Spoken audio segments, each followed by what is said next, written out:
สบายดีท่านผู้ชมทุกท่านมื้อนี้พวกเราจะมานำเสนอบันฮบลำเซิน719ซึ่งว่าจะเป็นแนวใดนั้นเชิญทานรับชมรับฟังไปพร้อมๆกันเลยบันฮบลำเซิน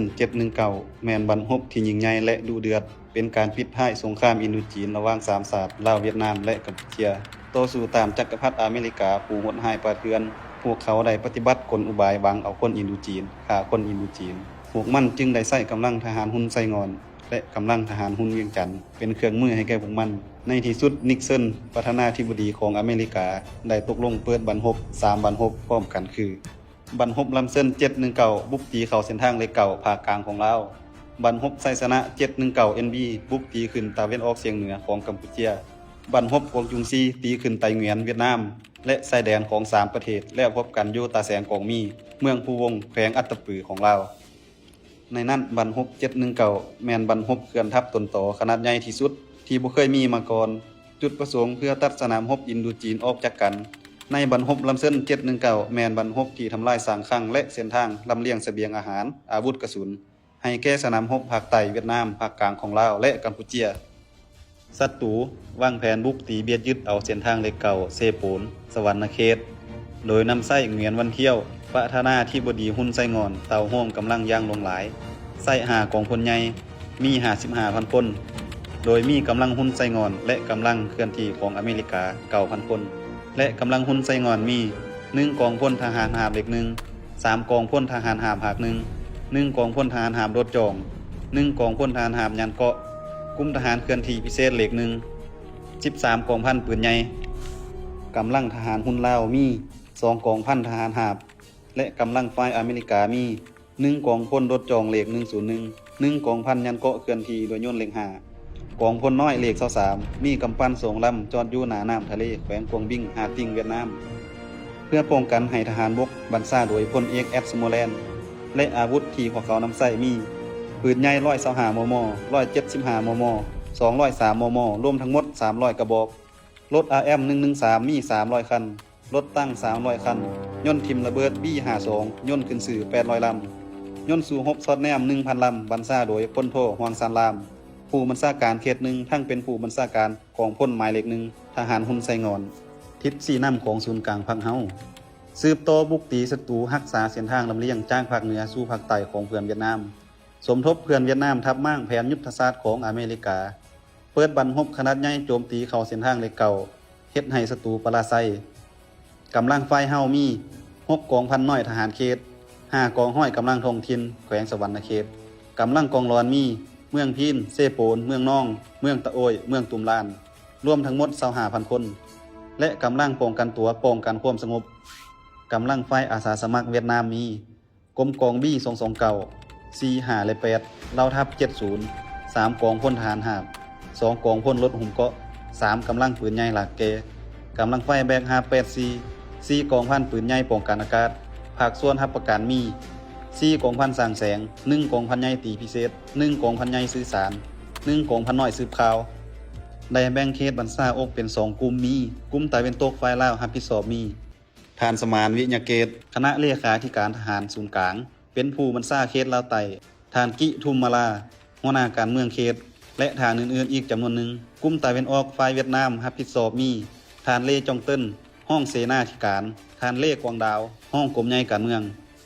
บันฮบในครั้งนี้ได้แบ่งออกเป็น3บัตรเก่าบัตรเก่าที่1ในวันที่30มังกร1971พวกศัตรูได้ประสานสมทบทางทัพอากาศแบ่งเป็น3ปีกเคลื่อนทัพจากชายแดนลาวเวียดนามยึดเอาบางบริเวณเพื่อเป็นแปลนยันในนั้นปีกเส้นทางเลขเก่าเป็นทิศตนต่อพวกเฮาจึงขยายกำลังกะเกียมตีรับศูนย์ศัตรูบัตรเก่าที่2ในวันที่8-13มังกร1971พวกศัตรูยึดเอาบ้านดงแล้วขยายกำลังบุกตีขึ้นเซโปนในนั้นพวกเฮาตีศัตรูอยู่ทิศเหนือของทางเลขเก่าให้แตกสลายควบคุมปีกทิศใต้ทางเลขเก่าไว้ได้ตัดสินใจสกัดกั้นและตีปีกศัตรูอยู่บ้านดงมี2กองพันใหญ่ทหารหาบทหารหุ่นเวียงจันทน์ขึ้นประสานสมทบกับทหารหุ่นไส้งอนแต่ก็ถูกพวกเฮาดักศูนย์และสกัดกั้นไว้อยู่เมืองน้องดงมดห้วยสาราศัตรูได้ถูกเสียหายนักบังคับให้พวกมันต้องปบหนีส่วนทหารหุ่นไส้งอนที่เป็นจุดนักบุกตีตามเส้นทางเลขเก่าก็ถูกกองทหารลาวเวียดนามตีสกัดกั้นไว้อยู่บ้านดงปกปักรักษาเซโปนเส้นทางลำเลียงขนส่งเกียมกำลังต้าวโจมตีรับศูนย์กำลังตนโตของศัตรูอยู่บ้านดง บาทกล่าวที่3เตวันที่14 16 มีนา 1971ศัตรูนำไส้กำลังอย่างลงหลายบุกตีเข้าเซโปนเตก็เข้าบ่ได้ศัตรูจำตรงหันกลับคืนมาจังท่าอยู่บ้านดง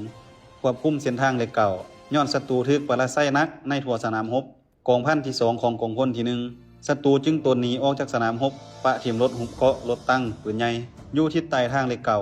พวกเฮาสังเกตเห็นว่าศัตรูอาจจะเกียมถอยทัพกองบัญชาการด่านรบจึงได้เต่าโฮมกำลังเต้าโจมตีศัตรูคืนโดยใช้กองพล324ตีดับศูนย์ศัตรูอยู่ทิศใต้ทางเลขเก่าบรรดากองพันใหญ่36 66และ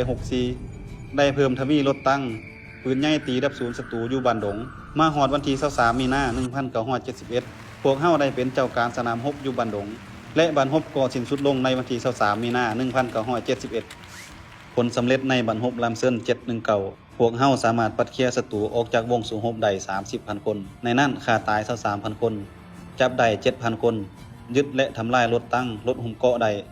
363 คันรถลำเลียง 1,870 คันยึดปืนใหญ่ชนิดต่างๆได้419 กระบอกยิงเรือบินตกและเสียหาย340 คันยึดเรือบินเฮลิคอปเตอร์ได้2ลำยึดปืนเล็กยาวได้22,680 กระบอกยึดเครื่องสินเสกต่างๆได้หลายพันต้นไส้ชนะบันฮบลำเซิน719แม่นไส้ชนะที่มีความหมายยุทธศาสตร์เป็นบทเรียนอันเจ็บแสบให้แก่อเมริกาในยุทธศาสตร์หันสงครามอยู่เวียดนามทับมากบทบาทเป็นหลักแรงของทหารฮุนไซงอนที่เป็นเครื่องมือตัดสินเฮ็ดให้ทฤษฎีนิกสันเอาคนอาซีฆ่าคนอาซีให้พังทลายลงไส้ชนะในครั้งนี้ได้เป็นขีดหมายบาดกล่าวขยายตัวทางด้านศิลปะการทหารของพวกเฮา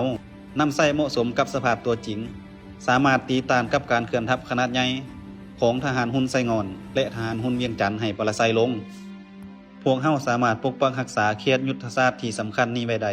และสร้างทวงท่าใหม่ให้แก่การปฏิวัติของ3ชาติอินโดจีนไส้ชนะของการร่วมสัมพันธ์สู่รบ2ชาติ2กองทัพลาวเวียดนามที่ได้อุทิศเหือแห้งความสนิทสนมกลมเกี่ยวมีความใกล้ชิดติดแน่นและเป็นการทำลายกลอุบายของยุทธศาสตร์ของอเมริกาที่ว่ายิ่งปืนลูกเดียวได้นก3ตัวเป็นการสร้างโอกาสที่ดีให้แก่การปฏิวัติลาวสามารถญาติได้ไส้ชนะในปี 1973